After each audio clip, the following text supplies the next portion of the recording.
Hi, welcome to another video. So, we need to talk about laziness. Not yours, but your AI's laziness. If you have been using Claude Code or any of these agentic tools, you have definitely run into this specific wall. You give the agent a complex task, like build a backend for a movie tracker, and it writes 3 files, ignores the database schema, and then confidently tells you, I have completed the task. It basically quits early. It hallucinates success because it wants to save tokens, or it just thinks it's done. And then you have to spend the next 20 minutes prompting it saying, no, you forgot the auth, or the tests are failing, fix them. But what if the AI wasn't allowed to quit? What if it literally couldn't exit the session until it actually did what you asked? This is where a new plugin for Claude Code comes in. It is called Ralph Wiggum. Yes, it is named after the character from The Simpsons. The philosophy here is simple: persistence. It turns Claude Code from a tool that tries once and gives up into a loop that keeps trying until it actually succeeds. Now, before I show you the command, you need to understand how this works under the hood, because it relies on a feature called hooks. If you haven't read the documentation, hooks are basically user-defined shell commands that execute at various points in Claude Code's lifecycle. They provide deterministic control over the agent. Instead of hoping the AI behaves, you force it to behave using code. There are different types of hooks. You have pre-tool use, which runs before the AI uses a tool, or permission request, which runs when it asks for permission. But the one this plugin uses is the stop hook. The stop hook runs exactly when Claude Code finishes responding and tries to end the session.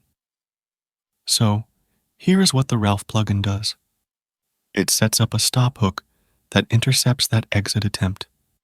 It looks at the final output.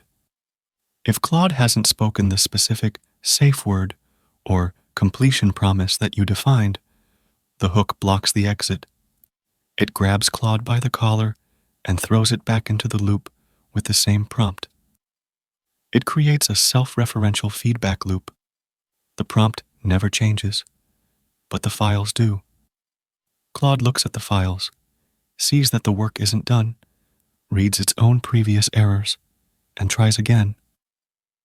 Now, let me show it to you in action. I have Claude Code open here in my terminal. I want to build my standard benchmark, a movie tracker app. Normally, I would just type, build a movie tracker. But with Ralph, we have to change how we think. We need to write a prompt that defines done. So, I type /Ralph loop. Then I add my prompt. I'm going to be very specific here. I type, build a movie tracker with Next.js and Supabase. Implement a dark mode theme. Write a test suite. Run the tests. If the tests fail, fix the code. Do not stop until all tests pass. But it doesn't just stop there. I need to give it the completion promise. I add the flag. Completion promise, complete. I hit enter. Now, watch what happens. I'm going to let this run. Claude starts working. It scaffolds the Next.js app. It sets up the database types. It writes the tests. Now, usually this is where it would mess up. Let's say it writes a test that expects a specific button to be blue, but the code makes it red. The test fails. In a normal session, Claude might just ignore it or ask you for help. But here is where it gets interesting. Claude sees the test failure. It tries to exit or say, I'm done. The stop hook triggers. It scans the output for the word complete. It doesn't find it, so it automatically feeds the prompt back in. Claude realizes, oh, the test failed. I haven't fulfilled the promise. So it goes back into the code.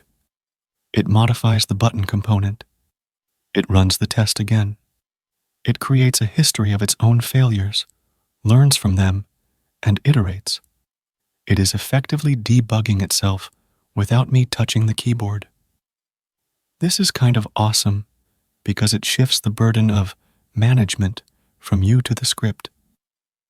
You don't have to be the one pointing out the syntax error. The loop does it for you. Now, this is cool with the standard models. But if you really want to see something insane, you need to pair this with Opus 4.5.